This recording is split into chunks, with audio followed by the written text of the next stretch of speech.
Hello, everyone. Today I'm going to share with you all about anger.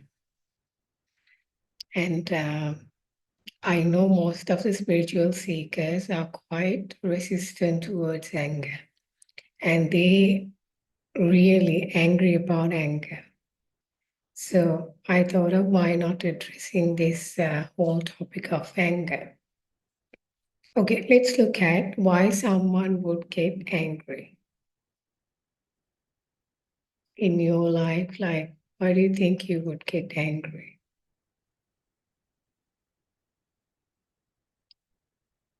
Like someone would get angry because their mental reality and their true reality doesn't match with each other. That means they have an expectation inside their head which doesn't fulfill, which doesn't match with their external reality. And that's when the anger comes. And moreover, like if someone has very deep needs and that is not being like given to you, that is also one more reason that someone could get angry. Main two reasons like why someone can get angry. Like, like let's say someone, let's say there's a couple and the girl is waiting until their partner comes. And she says that ask him to come by 7, and then he shows up by 7:45. And then what happens? Like your internal reality and external reality doesn't match. And then you get angry, just like that. So this is what happens, like why anger happens. So the second thing is like anger could happen in the surface level, but if you go even little deeper with anger, you would start seeing that there's a very deep hurt inside you.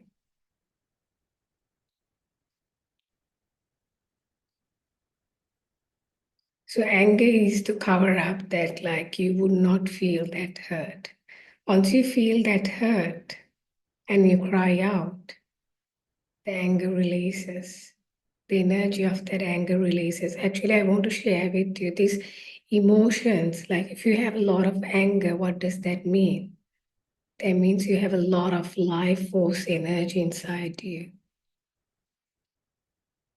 And it's not that you are a bad person, that you have anger. Just you need to manage this. So remember, all these emotions are nothing but energies. And anger is one form of that life force energy. Fine. So the next thing is, if you take anger, like it's like a triangle, anger, fear, and then sadness. All these three are like the same things, but like different forms. Why do I say that? If you see fear, anger, and sadness, all three are resistance towards the life. All three are not accepting the reality as it is. So the same component, like there's a like common feature on all those three uh, components. And anger, a person who has a lot of anger, they have a very deep sadness within them, and then at the same time, a lot of fear. So that's how it works. These are all different forms of energy coming out. And the next point that I would like to share with you, like person getting angry and momentarily, like let's say a person just get angry and then after some time it's gone and she doesn't have any grudges, it's all gone. Anger like that, it's quite healthy. But what I say is like the anger which is repressed for years, that's where the problem starts. Most of the people carry a lot of anger within themselves, and they just keep that inside. Like, because they don't know that they have such anger within themselves, and this repressed anger is quite destructive, because like this energy can come out in a way that which is like a tsunami, where the person would completely take over by that energy and would not even know what really happened at the situation like that. Sometimes I remember, like, I used to watch these documentaries about murderers and people like that, where they say that it just a force came to me and then I didn't know, like I didn't have any control over that and I was doing things, and then after few minutes only I realized what really happened. So that shows that they had a lot of repressed anger, which just comes like a tsunami effect. That's a huge life force energy, and then all these disruptive acts happen through this energy force, because the person completely go out of control, because that energy is so large that that energy take over the person. So this is where the problem starts, when someone has a repressed uh, anger within themselves and they haven't been processing their emotions, and they just keep on carrying this uh, anger. And when someone carrying this anger, what happens is even this energy just leak into day-to-day life. Like even when they are cooking, they are doing that with anger. Sometimes I just sense the energy behind someone's actions. Like some people just close the doors, but even there that I literally feel the anger when they even close the door. So like, and then sweep the floor and there's anger, and then they talk with someone, then anger comes. And even when they're dancing, the anger can come. So like that is the thing. So when you're repressed with anger, this anger can come out in day-to-day life, and that's where the problem starts. So it's very important, like if someone has like get anger and then it's gone, I mean, I would say that's a healthy anger, because anger is not a bad or like this. Let me tell you something. There's no good or emotion, good or bad emotions. Those are just emotions. Those are just neutral energy forces. So anger intrinsically not bad, and healthy amount of anger is just like, I mean, some amount of anger is healthy, because sometimes there's a function even in anger. We need to see that. And so the momentary anger is fine, but then a person who's having repressed anger is where the problem comes. And if someone really thinks their anger is a problem, that's their ego, actually. That's that's definitely their ego, because ego is the one who's controlling all these emotions and telling this is bad, this is good, and why this is there, and all this is, it's all coming from ego. So do not get caught up with this ego, like ego commentaries. Like ego is just the saying that like this anger is a problem, just a function of the ego. Remember that.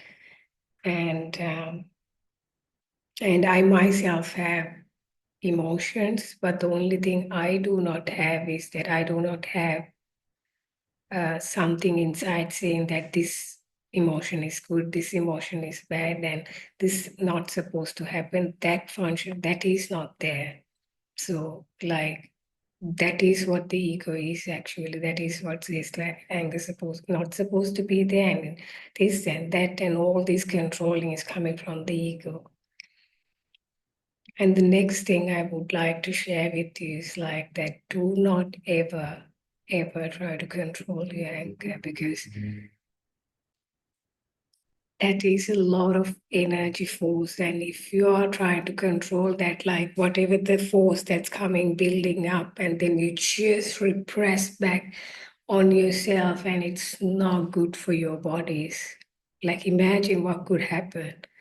And I heard that people who have repressed their anger, they have issues with their bones because they just take back that force, like that energy force back onto their body. What does that can do to your system, to your body? Just imagine that. So this is a force of energy, so do not try to control. And even if you are getting this anger, like you don't need to like release that on the person. What you can do is you can release it in other ways. You can find productive ways for you to release this life force energy. For example, what you can do is you can go for a run and then release this force, like this energy force that inside you. Or you can go to a gym and just do a proper intense workout, so you release that energy from your system. And I remember one time that I was talking with someone, and that I literally felt from that person that there's a lot of violence energy in that person's upper body. And and I remember I shared with him there's a lot of violence, like anger energy repressed within you. And so just like that, after I shared that with him, he went and talked with also with a psychiatrist, where she confirmed that he has depression. And I remember telling this man that what you can do about this whole situation is where you can go to a gym and start like punching on a punching bag for like 30 minutes a day each time he goes to a gym, So, and then after 1 month's time, he sent me a message saying, Dilmi, I just lost 9 kg. So you can imagine how much repressed emotions, especially anger, was inside him that he was carrying all that time. So it's very important that we do not keep this inside ourselves and just release it through some form of action. And as I said, like, this is destructive to yourself. Like these are these are energies. There's so many productive ways that you can release. You can use the same anger force energy on, like if you channel that onto your like goal, you can utilize the same energy onto your goal, and it just it's all energies, you know. It just you need to channel that back onto what you really want to do in your life. And that's one way you can utilize the your life force energy that's coming within you. And one more thing I would like to share, I've noticed that people who have repressed their sexuality get quite easily angry. They just have though they don't release their life force energy as sex, and it just can convert all that energy into anger. And I've noticed that like men or women who does not get sex, like or they have repressed their sexuality, and very they can become very angry. And you can see that observe and see how much people, like when they are repressed in sexuality, how much they get angry. So, and at the same time, the same thing just being utilized in the war. Actually, if you take the soldiers, they don't get to stay with their wives. Mostly, what happens is like if they stay with their wives, they would have like had sex and would have released that uh, energy as sexuality. Whereas, like it's like they would come back to the war and they would start loving the enemies because they would not get become angry. So that's the same energy. So they do not get to be with their wives, where that same life force energy and becomes the violence or the anger when they need it in the war. And that's the same principle happens, because when someone is sexually repressed, like mostly their anger comes very strongly. And I've noticed this in my clients, and at the same time with people that I observed in my day-to-day life. So why anger can happen is, I told two reasons. One is that like your internal reality does not match with the external reality. At the same time, you are not given some deep need. Like, let's say someone, what do I mean by that is, let's say someone is quite like, for example, this whole sexuality, and sexuality also a need in someone's life, and then that is not being given for a person, and there is also a clear way that the person gets angry because they are not being given that need for themselves, and that also can trigger the anger. That's why I said, like, sometimes we might have very deep needs within ourselves, and when we aren't giving that to ourselves, and that also can come out as anger. So I believe you would have got a really good understanding about what is anger and how you can release that anger in a more productive way rather than in a destructive way by releasing onto the person. Do any good to anyone. So it's very important that you utilize this life force energy in a more productive ways. And so yeah, thank you.